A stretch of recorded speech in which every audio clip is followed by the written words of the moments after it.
오늘날까지 이르니라. 아멘. 오늘 본문은 요셉이 자신의 아버지 야곱의 공동체를 애굽으로 무사히 이주시킨 다음에 큰 기근 가운데 놀라운 경제 정책, 그러니까 사람들을 살리는 정책을 펼치는 장면을 보여주고 있습니다. 요셉이 애굽의 총리가 된 이유가 바로 여기에 있는 것입니다. 그는 사람을 살리기 위하여 총리 위치로 올라가게 됩니다.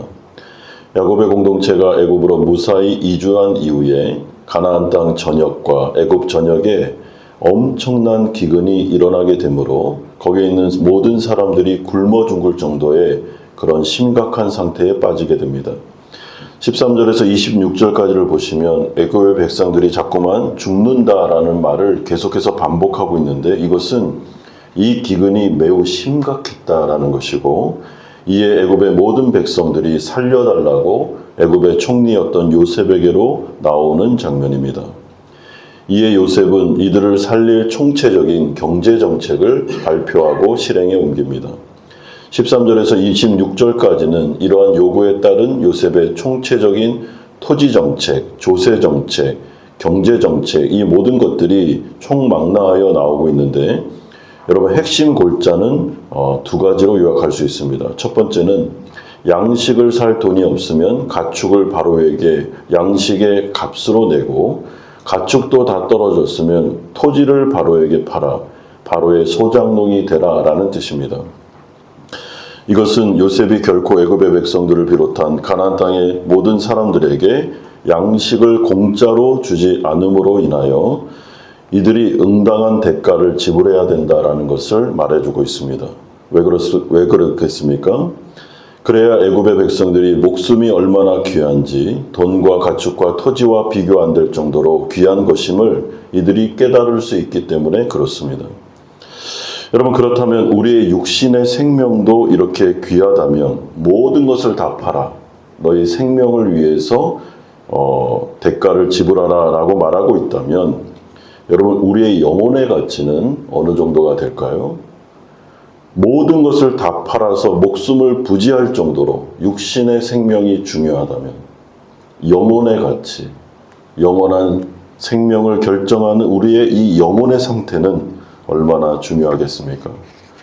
모든 것을 다 팔아도, 때로는 목숨을 잃는다 할지라도 우리가 반드시 지켜야 되는 것이 바로 우리의 영혼이 살아가는 우리의 영적인 삶이다라는 것을 기억할 필요가 있습니다. 그러므로 사랑하는 성도 여러분, 우리의 인생의 가치, 우리의 삶의 가장 중요한 부분에 하나님을 두셔야 되고 우리의 영혼을 두셔야 됩니다. 만약에 우리의 영혼에 손해가 되는 일이 있다면 포기해야 됩니다. 영혼을 희생시키고 다른 것을 얻는 것은 가장 어리석은 짓입니다. 영생을 포기하고 부자 청년과 같이 돈을 향해서, 자신의 세상을 향해서 나아가는 것보다 더 어리석은 자는 없습니다. 이런 점에서 예수님은 누가복음을 통하여 어리석은 부자의 비유를 통해 그가 수많은 재산을 가졌음에도 불구하고 그의 영혼은 지옥으로 떨어지는 그 비유를 통해서 그렇게 어리석게 살지 말라라고 말씀하고 있습니다. 이 정책의 두 번째 의미는 요셉이 애굽의 모든 토지를 전부 사서 바로에게 바침으로 애굽 사람들 모두를 바로의 노예, 그러니까 소장농이 되게 한 다음에 종자를 주고 농사를 짓게 하고, 추수 때에는 그 중에 5분의 1은 바로에게 조세로 바치고 5분의 4는 각자 양식으로 가지도록 하는 그런 조세법과 토지법을 제정하여 공포했다는 사실입니다. 물론 이 가운데 애굽의 제사장들의 토지는 빠집니다. 이들의 높은 지위를 고려했기 때문입니다. 그러므로 이러한 요셉의 경제정책을 볼 때 어떤 사람들은 요셉은 정말 인정머리도 없고 마음씨가 아주 모질고 야박하다라고 몰아세울 수 있지만 그것은 오해에 불과합니다. 왜냐하면 요셉은 지금 백성들을 모두 노예로 만들어 이들을 마음대로 부려먹겠다는 계획을 세운 것이 아니기 때문입니다. 오히려 이러한 요셉의 경제정책은 애굽의 백성들을 양식이 풍부한 바로의 품 안으로 이끌어 이 극심한 기근 가운데 안전하게 보호하고 생명을 구원하기 위한 조치였습니다. 그러므로 이 어려운 가운데 바로의 품으로 들어오라는 거예요. 왜냐하면 바로의 품에는 지금 어마어마한 그 곡식들이 가득 채워져 있기 때문에 그렇습니다. 그러므로 요셉은 기근이 오기 전에 엄청난 창고를 짓고 거기에 양식을 비축했고, 그것이 바로 바로가 관할하는 그런 양식이었죠. 따라서 요셉은 지금 애굽 사람들과 가나안 사람들을 살리는 정책을 하는 거지 죽이는 정책을 하는 게 아닙니다. 이 사람의 사명은 살리는 정책을 하는 것임을 그가 분명히 알고 있었기 때문에 그렇습니다. 여러분, 이것은 요셉이 꿈을 통하여 하나님께서 주신 부르심, 그가 처음엔 뭔지를 잘 몰랐습니다. 이 꿈이 과연 무엇이고 꿈을 통해서 하나님 뭘 이루는지를 잘 몰랐습니다. 그런데 그가 애굽으로 내려가 모진 고난을 다 겪은 이후에 하나님의 놀라운 은혜로 애굽의 총리가 된 다음에 그 꿈이 자신의 야곱의 공동체를 구원할 뿐만 아니라 그 땅 가운데 있는 애굽 사람과 가나안 모든 사람들을 구원하는, 살리는 목적에서 내가 부름을 받았구나라는 것을 그가 깨닫기 시작하는 거죠. 이것이 바로 부름받은 사람들의 인생의 삶의 방향과 삶의 본질입니다. 여러분, 우리가 이 땅 가운데 부르심을 받았습니다. 여기 앉아 계시는 저를 비롯한 모든 분들은 다 부름받은 분들입니다. 여러분, 부름은 두 가지가 있는데, 하나는 구원으로의 부르심, 회심으로의 부르심이 하나 있고, 구원받은 성도들에게는 두 번째 부르심이 뭐냐면 이제는 하나님의 사명으로서의 부르심이 있는 것입니다. 오늘 이 본문을 볼 때 우리가 주목해야 되는 것은 요셉은 결코 제사장도 아니었고 지금으로 말하면 목회자도 아니고 선교사도 아닙니다. 요셉은 평신도입니다. 그런데 여러분, 더 주목해야 되는 것은 요셉은 지금 이스라엘 공동체 안에서 일을 하고 있는 게 아닙니다. 애굽, 자신의 나라가 아닌 타향살이를 하고 있는 것이죠. 지금으로 말하면 이민자 생활을 하고 있고 교민 생활을 하고 있는 겁니다. 우리가 같이 타국에 나와가지고 사업도 하고 여러 가지 일들을 하고 있는 것과 똑같습니다. 그러니까 우리의 처지와 비슷합니다. 요셉은. 그런데 그 타국 생활 가운데 모진 고단을 당했습니다. 엄청난 어려움을 당했습니다. 죽을 고비를 몇 번이나 넘겼고 모함을 당하고 그리고 감옥에도 갇히는 아주 어려운 일을 당하다가 하나님의 엄청난 은혜와 기적으로 이 사람이 애굽의 총리가 된 것입니다. 이 모든 과정은 하나님의 계획이었고 하나님의 뜻이었습니다. 요셉이 애굽으로 내려왔을 때 얼마나 고민이 많았겠습니까? 내 처지가 이게 뭔가? 이 타향살이에서도 힘든데 종이 되고 감옥에 갇히고 이러니 얼마나 힘들었겠습니까? 그런데 하나님의 뜻은 요셉을 고난 가운데 잘 연단시킨 다음에 그를 애굽의 총리로 세우고, 그런 다음에 그 요셉을 통해서 이스라엘 공동체를 구원할 뿐만 아니라 그 땅 가운데 있는 모든 사람들을 구원하고 살리는 것이 하나님의 뜻이었으며, 그것이 지금 요셉의 경제정책, 요셉이 지금 하고 있는 이 엄청난 놀라운 노예정책, 조세정책, 경제정책을 통해서 실현되고 구현되고 있는 것이죠. 이런 점에서 우리는 요셉의 이야기를 살펴볼 때 우리 자신을 여러분 돌아볼 필요가 있습니다. 우리도 요셉과 같이 지금 타국에 나와 있습니다. 이민 생활은 아니지만 우리는 교민 생활을 하고 있습니다. 여기에서 사업도 하고 계시고 직장 생활도 하고 계시고 여러 가지 삶의 터전을 잡아 우리는 살아가고 있습니다.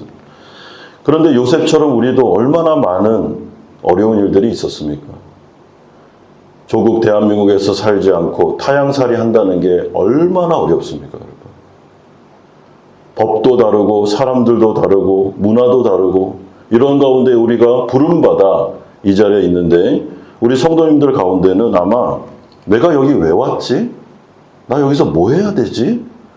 그 수많은 사업의 실패와 어려움 가운데 그런 생각을 하신 분들도 계실 겁니다. 그러나 우리가 분명히 아는 것은 이 요셉의 이야기를 통해, 아니 성경 전체의 이야기를 통해 분명히 알 수 있는 것은, 여러분, 그 모든 계획이 인도하심이 하나님의 손 안에 있었다는 사실입니다. 하나님께서 정확하게 요셉을 인도하신 것처럼 우리를 베트남으로 보내셨고 호치민으로 보내셨고 그 직장 가운데로 보내셨고 이 사업을 하게 하셨으며 아이들을 키우게 하셨다는 사실, 이 모든 과정이 우리의 선택을 통해 이루어졌지만 하나님의 섭리 안에서 이루어졌다는 것이죠. 그런데 그 가운데 만약에 하나님께서 우리 가운데 복을 내리사 요셉과 같이, 어떻게 보면 마지막에는 이 요셉이 성공한 케이스 아닙니까? 애굽의 총리가 됐잖아요. 지도자가 됐지 않습니까? 하나님께서 우리의 사업에 복을 주시고 또한 우리의 직장 가운데 복을 주시고 또한 이 세상 타향살이 하면서 그 많은 어려움 속에서도 하나님께서 길을 내심으로 우리를 하나님의 은혜 가운데 우리가 먹고 살 정도가 아니라 훨씬 더 충만하게 채워주셨다면 여러분, 그때 우리가 잘해야 됩니다. 그때 우리가 생각해야 되는 게 뭐냐면 부르심에 반응하는 것입니다. 하나님이 나를 왜 호치민으로 부르셨고 이 사업이 왜 잘되게 하시고 계시며 직장이 안정적으로 나아가게 하시고 우리 가정이 그래도 안정되게 살 수 있게 하시는가? 이유는 딱 하나입니다. 거기에서 다른 사람을 살리는 정책을 하는 것입니다. 우리가 누리고 여기에서 모든 것들을 마음껏 우리만을 위해서 살라고 한 것이 아니고 그 자리로 부르신 이유는 우리 주변에 있는 죽어가는 사람들을 살리라고, 그들을 구원하라고 우리를 보내신 거죠. 예수님께서 저 높은 하늘 그 보좌를 버리시고 이 땅 가운데 임하신 목적은 하나밖에 없었습니다. 자신의 백성들을 살리고 구원하는 것, 살리는 정책을 펼치는 것이 하나님의 프로젝트, 하나님의 꿈이었습니다. 그러므로 사랑하는 성도 여러분, 살리는 삶을 사십시오. 다른 사람을 죽이는 인생을 살지 말고 다른 사람을 살려주는 인생을 사십시오. 우리가 있는 그 위치에서 우리에게 주어진 그 사명, 우리에게 지금 그 부르심의 자리에서 어떻게든지 한 사람이라도 살리려고 애쓰고 노력하는 인생을 살 때 하나님께서 또 다른 복을 우리에게 허락하실 줄로 믿습니다. 사랑하는 성도 여러분, 부르심에 감사하십시오. 그리고 부르심에 반응하십시오. 지금 만약에 사업에 어려움이 있거나 길이 막혀 있다면, 베트남의 상황 가운데 일이 잘 진행되지 않는 것처럼 보인다면 낙심하지 마십시오. 하나님께서 우리와 함께 하십니다. 그리고 여러분들의 기도를 바꾸십시오. 하나님, 이것을 잘 되게 해주세요. 예, 뭐 그렇게 기도할 수 있습니다. 그런데 하나님 물을 겁니다. 왜 잘 돼야 되냐? 네 사업이 왜 잘 돼야 돼? 네 직장이 왜 안정적으로 가야 돼? 도대체 뭐 때문에 그걸 구하는 거야? 라고 물을 겁니다. 그럼 우리가 답을 해야죠. 하나님, 내 사업을 통하여 제가 살리는 삶을 살고 싶습니다. 길을 열어주십시오. 하나님, 저에게 높은 지위를 주십시오. 리더가 되게 해주십시오. 제가 다른 사람을 살리는 섬김의 인생을 살겠습니다. 저의 지혜를 주시고 능력을 주십시오. 여러분, 그럴 때 하나님께서 우리의 길을 안 열어주시겠습니까? 우리의 사업을 축복하지 않으시겠습니까? 부르심에 합당한 인생을 살지 않기 때문에 혹여나 우리의 길이 막히고 있는 것은 아닙니까? 사랑하는 성도 여러분, 이 요셉의 이야기를 통하여 우리가 하나님 앞에 기도하십시다.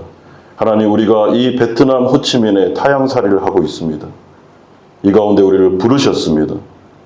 우리가 우리 주변에 있는 베트남인들과 또 사랑하는 우리 조국 대한민국을 위하여 살아가기를 소망합니다. 주님, 우리의 인생 가운데 부르심에 따라 사람을 살리는 인생을 살기를 소망하오니 우리의 길을 열어주시옵소서. 하나님께서 열어주십니다.